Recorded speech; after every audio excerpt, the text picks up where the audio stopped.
Hi guys, Mayank Patel here, and in this series of tutorial, I'll be showing you guys how to work with Firebase backend system and creating a professional blog using it.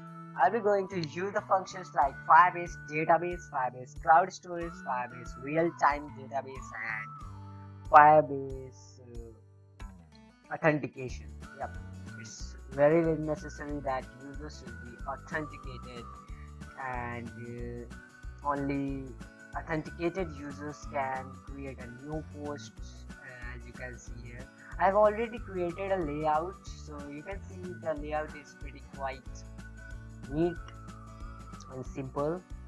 So this is the layout, and when the users clicks on any of the post of the blog, so it redirects to a new page which shows the whole detail of the posts.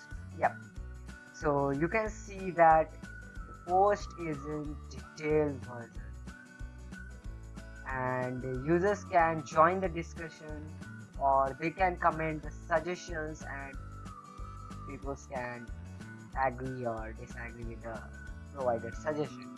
So users can post any of the comments, some of the stuff.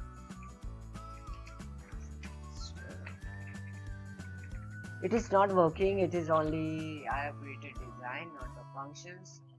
I will also create design first of all, and then functions. Users can create a new post and it will show up in here.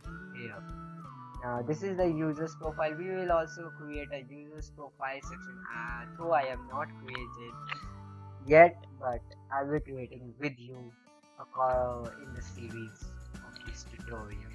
So see you guys in the next part.